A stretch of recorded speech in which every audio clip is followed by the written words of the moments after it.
Then why did you not get any makeup on? Yeah, you didn't look like you had. It's because I went a bit au naturel. Well, I did mine first, We're and not you going came for out. You natural. came out with. You've got a bit. Well, I was supposed to do it like that, but Yeah, I didn't know it. Looks great on you. Thanks very much.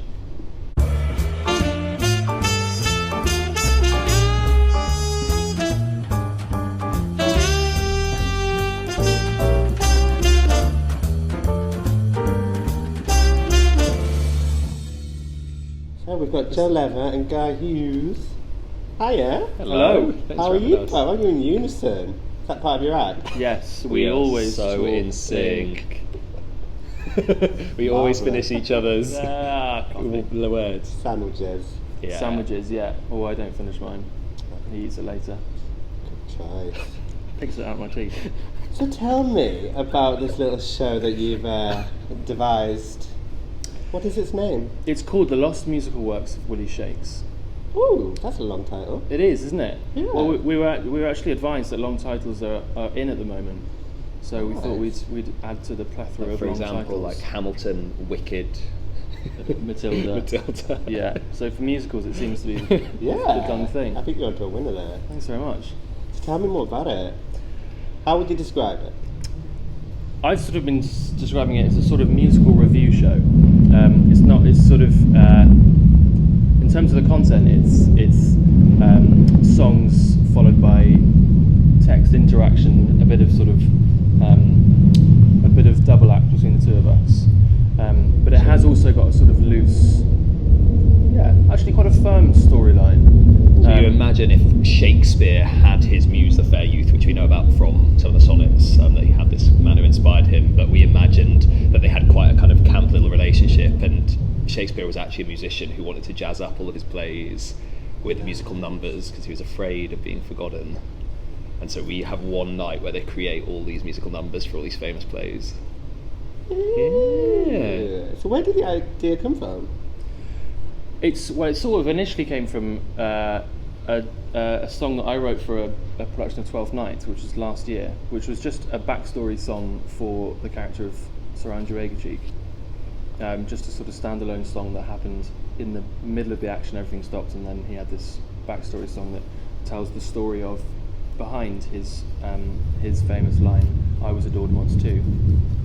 And then I thought of trying to develop this into this idea into a actual show, into a sort of at this stage an hour-long show for something like the Fringe.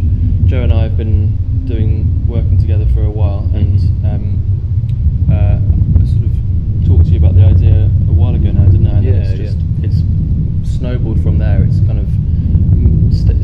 of stayed true to the whole That's because I concept. think what it was like in 12th Night, obviously you had the whole backstory, so you say like the line was famous but also the audience knew about it, and then we were like, how do we recreate that while not having the benefit of them having watched an hour and a half of a show? So we took these like very, very iconic Shakespeare moments that most people would recognise regardless of like how much Shakespeare they've seen, and then jazzed it up and made it as camp as we could. Yeah. Oh, and then of course we wanted to find this reason as to why these characters go into these backstories, why we hear different musical works that aren't otherwise in Shakespeare, and that's when we came up with the idea of it all coming from Shakespeare's paranoia and breakdown at the end of his life, that he's not going to be remembered, which is obviously... I mean, we're turning 30 this year, so Yeah. it's very... It's on our Are you minds. both? Oh, you next Yeah. year? Yeah, this year.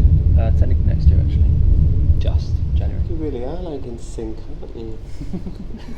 Our mums were. How did you two meet? At university. Yes, yeah. We met doing musicals at university, but our main body of work at university was in an improvised musical troupe. So we sort of that was when we did a few shows together, but we didn't end up sort of being in the same sort of scenes. No, we didn't do interact much. anything together. Yeah, and then we did these improvised musicals together, and I was in the first year we did it. I was the MD for it. Joe was on stage, and then for the second year I joined Joe on stage. Yeah, Guy plays and improvises, whereas some of us just... don't play. Look, there's time, Just darling. don't play. You improvise. Yeah, I improvise. I just mean, not Yeah. yet. Yes. So you'll be on the piano. Well, no, yes, I will be, but not for the duration of the show. Just Okay. So the guy's very much in it. Because I think we yeah. realised quite quickly on if we stuck him behind the piano the whole time, it just means that you weren't quite as free. So Yes. he's created all the tracks that we use as well. Yeah, so it's sort of that's also part of its evolution, was to realise how it would sort of best be performed by two people, and we wanted to. At one point, we were thinking of it being more of a sort of musical review style show, in that it was just the two of us sort of singing these songs, there not being much in the way of sort of scene work. And then as we developed the songs, kind of, and also as we developed these characters of Willy Shakespeare's Fair Youth, it became apparent that it would be more fun, I think, to actually let them have these full scenes, and for the songs to actually really exist within the text as we know it, and to grow out of the scenes from the original plays. And so tonight is your debut? Yes, you You've could not- say it was, yeah. First staging here at Above the Stag, Stag. which feels a bit like home to me because You've done shows I've here. done quite a few shows. I mean, they gave me my first real job on Bathhouse, the musical, back in the day, and they've been like so amazing ever Yeah. since. So it seemed like the natural place, and it's camp, it's And it was homoerotic, available. is yeah. So it's right up over the street. So how do you feel about getting it on its feet and presenting it to a sold out audience? Yes, sold out. That's a lovely surprise. Yeah, So, very exciting. Is it? Yeah, it really is. Yeah, it's it's a great way to kick it off. And selfishly, like, it's nice that we get to go up to Edinburgh with a kind of Yeah. little extra So you go selling point. straight yeah. up to Edinburgh on Tomorrow is the tomorrow? 30th, yeah. Yeah. Wow. And then you open up there Day after tomorrow. No, Thursday. Thursday. Yeah. Okay. Thursday. Yeah. And you're there for the whole month? We That's are a whole the month, yeah. 24th. Wow. Have either of you been up there before? Yes, we both haven't have we? together. But as like amateurs when we were students. So Come on, I mean, now. obviously it's very professional. But no, this is our first time working it Yes. as established. So you know what to expect? Yeah. Yeah, we do. Although this is the first time we've taken our own show. Yeah. As in we've done it. The first time we both went was doing World Parties, Yeah, which was with a student organisation member at uni. Whereas, this is the first time for both of us that we've put on a Our production. own thing, yeah. And how does that feel? Good. It feels funny because Yeah. you like. I think you get very used to using other people's words, and then suddenly like if people don't like this, I can't blame Sondheim, like it's me. So and even direction and it's been a bit tough costume because we and- spent so much time on the stage, and it's a little like. Are you both on the stage the whole time? Yeah, pretty much. Yeah, so we can't it's sometimes useful just to have that someone come in and be Yeah. that extra eye, and obviously the true test is what will these 100 people Yeah. think of it? And I'm sure they're going to love it. I hope so. I think they will. So tell me again, where are you going to be? We'll be at the front room at Assembly Rooms at 10:40 p.m. when the party starts, from the 1st to the 24th of August, excluding the 13th. That's the day after. Unlucky for some. Yeah. I'm looking for anybody wanting to see that day. Exactly. Tell me quickly about your costumes.